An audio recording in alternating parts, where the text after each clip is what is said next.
Très chers compatriotes, le mercredi 30 août dernier, le peuple congolais s'est réveillé horrifié, affligé, mortifié au vu des effroyables images de massacres perpétrés à Goma et qui font froid dans les dos jusqu'aujourd'hui.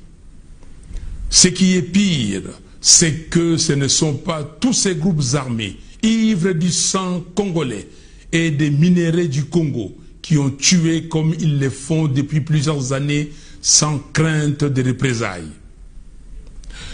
Ce ne sont pas non plus les agresseurs rwandais et leurs supplétifs du M23 qui ont violé, massacré, incendié les villages et sommé les Congolais à fuir leurs terres, comme ils le font depuis plusieurs années déjà. Mais ce sont les militaires de la garde républicaine congolaise qui ont froidement et lâchement massacré nos compatriotes qui voulaient tout simplement manifester pour dénoncer l'occupation de notre territoire par le Rwanda, tout en regrettant vivement la passivité des forces de la MONUSCO. Le mercredi 30 août 2023 est un jour que nous n'oublierons jamais. En cet instant si grave et si douloureux, où le peuple congolais ne sait plus à quel saint se vouer, parce que massacré à la fois par les étrangers et par ceux-là même qui sont censés assurer sa sécurité, j'adresse de nouveau en son nom la compassion, l'affection et la sollicitude de la patrie aux familles et aux proches éplorés. À partir d'aujourd'hui, le monde doit savoir que le peuple congolais est en danger de mort. Le sang et les larmes des Congolais ont trop coulé. Le Conseil de sécurité des Nations Unies est obligé de prendre des mesures énergiques.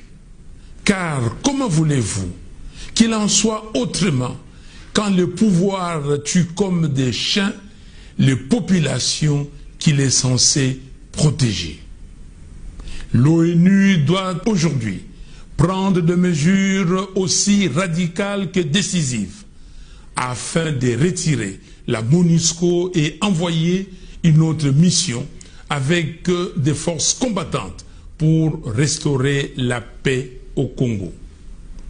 Aussi, les éléments de l'East Africa Community doivent quitter le sol congolais, car certains de ses membres sont la cause de la déstabilisation du Congo. Je l'ai dit et j'insiste, le Conseil de sécurité des Nations Unies a un devoir d'action. Agir aujourd'hui puissamment dans les Grands Kivu et en Ituri contre toutes ces barbaries sans nom, c'est être fidèle aux prescrits du chapitre 7 de la Charte des Nations Unies. Et se conformer à cette charte, c'est être fidèle à la raison d'être de l'Organisation des Nations Unies. Très chers compatriotes, 5 ans après le plus grand hold-up électoral africain du siècle, notre pays va très mal et rien ne marche. Quand on voit la légèreté avec laquelle les institutions de l'État regardent tous les signaux qui assombrissent le ciel de notre patrie et qui risquent de conduire le pays à un chaos aux conséquences incalculables, comment ne pas faire le constat que le Congo est miné au sommet de l'État par des forces centrifuges qui travaillent à sa balkanisation? Là où les Congolais espèrent un processus qui va sauver la patrie en danger, les ennemis de la République concoctent une logique électorale qui parie fondamentalement sur la tricherie. Congolaises et Congolais, surtout, ne minimisons pas les enjeux des élections constitutionnellement prévues pour la fin de cette année 2023. Toutes les stratégies que que développe Félix Tshisekedi et ses acolytes de l'Union sacrée n'ont en réalité qu'un seul but: vider de son sens cette expression qui hante leur conscience depuis 2018, à savoir la vérité des urnes.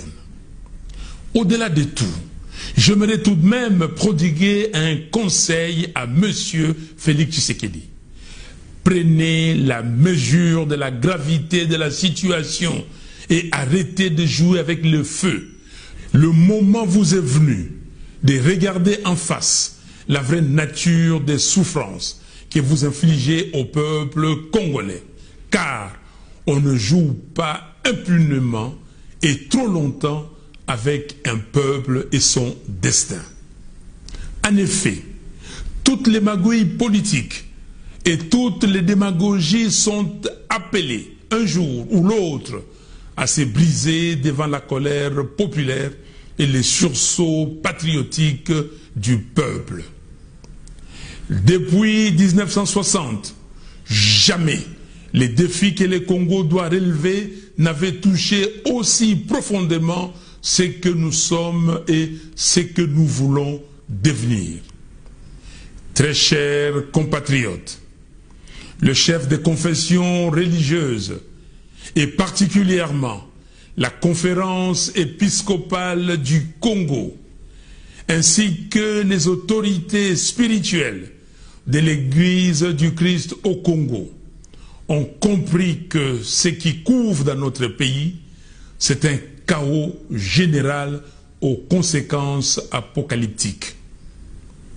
Aussi, à corps et à cri, ils ont demandé l'audit du fichier électoral. Ils ont proposé l'audit citoyen du fichier électoral. Et ils appellent à l'inclusivité du processus électoral, à la proclamation des résultats bureau par bureau, afin de corriger des erreurs du passé et consolider la jeune démocratie congolaise. Conscient que le peuple congolais place un immense espoir dans ce nouveau cycle électoral et dans le fait que son choix soit cette fois-ci respecté et convaincu que le processus électoral tel qu'il est mené par M. Denis Kadima présage une nouvelle crise post-électorale. Je ne pouvais pas laisser cette noble et patriotique bataille de nos chefs spirituels se diluer dans le flux médiatique sans lui donner plus de relief.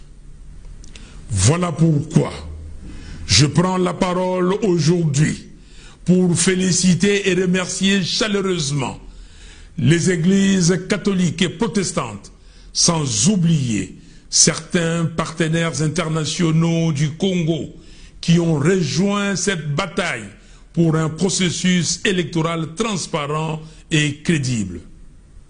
Au nom du peuple congolais qui souffre en espérant que les élections apportent au pays la paix, le relèvement social et la prospérité de l'économie nationale, je salue les combats de l'Église catholique et de l'Église du Christ au Congo pour la recherche de la cohésion sociale comme gage d'un processus électoral sain et extincteur des périls qui menacent la survie de notre pays. Je me permets de leur redire ici, par ces mots, que je veux solennels, et au nom du peuple congolais tout entier, combien nous sommes fiers d'eux, fiers des valeurs d'intégrité, de vérité, d'amour du prochain et d'exhortation à l'unité nationale et au sursaut patriotique qu'ils portent. J'ai entendu leur appel et celui du peuple congolais. J'invite les militants des partis politiques, les syndicats, les étudiants, les associations de la société civile et les activistes des mouvements citoyens à se faire l'écho de ces messages de remerciement et d'encouragement aux chefs de nos confessions religieuses afin que leur combat gagne en puissance d'imposition d'un processus électoral sain, inclusif, transparent et crédible. Vive la République démocratique du Congo, une, indivisible, en paix et en prospérité économique. Que Dieu bénisse les Congos.